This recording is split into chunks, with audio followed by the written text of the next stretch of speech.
I was in a middle class Pakistani family in Lahore, living in Lahore, and I was able to make it to university.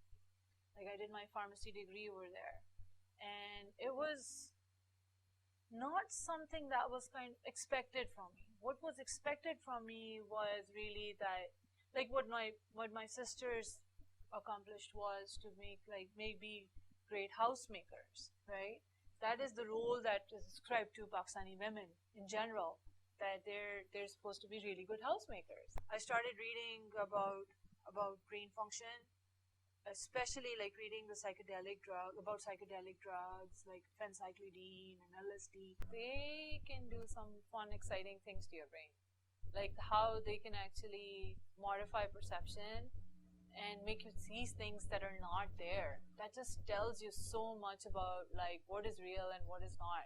Like everything that we see around us, right? We think it's all real, but how much of this has been fabricated by our brains, right? Like if our brain can make us see halos and rainbows after taking a drug, then is everything that I'm seeing around me real? I started like thinking about how complex the brain is. Like it's just this lump of flesh, right? That can do such complex functions, like all of perception, all of thought, all of like poetry. It's all rooted in one organ. It's this brain of ours, right? So how is this like organ able to accomplish such complex functions? And that was starting to get me excited. I'm interested in figuring out how the brain works.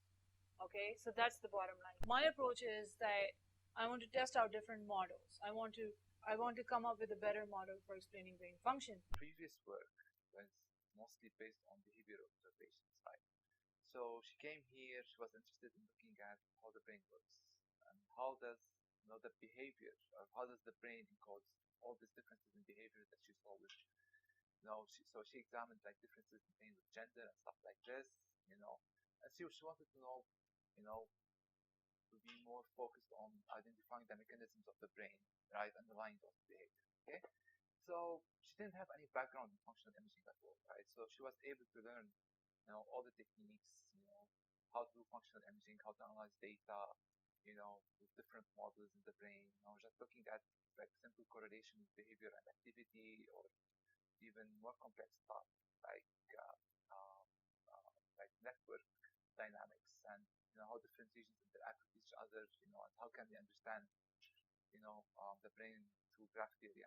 So when I started in the lab, I worked on this project like that I've completed, in which we looked at brain networks in subjects that had chronic back pain.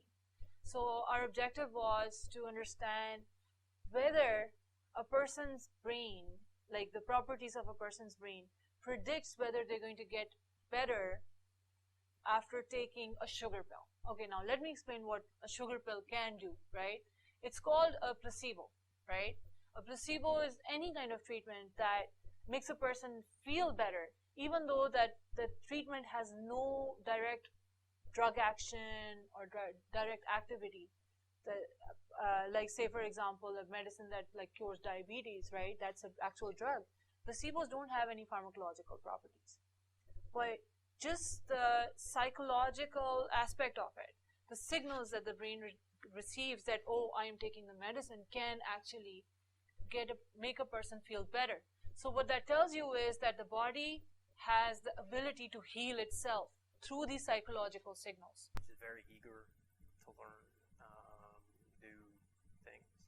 There's a different view on brain imaging, I think, than anyone else in this lab.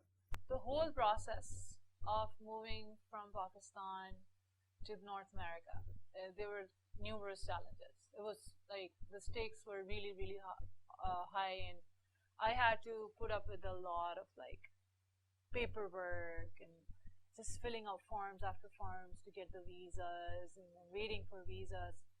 And to some extent, I'm still facing and battling with that. It's just sucks up so much of your energy. My husband and I, we have like common goals and interests, in the sense that we're both extremely motivated and driven people. Our family life is really geared towards parenting our daughter. So our daughter is like the life force. She's the biggest like source of pleasure and happiness in our world. We make sure that we give her enough time. Like we work with her on her studies. We also take her, like we do fun things together as a family. What drives me? I think it's this quest. Like I'm excited about like the brain and then brain and mechanisms and phenomena. Not even just the brain, like any kind of phenomena. It could be like something related with cosmic physics, or like about how energy is transferred. I mean, all of these like phenomena, they're so interesting, and I think they give you some kind of validity to life, like something that's larger than us, bigger than us. So it gives you a sense of peace in this very nihilistic universe that we're living in.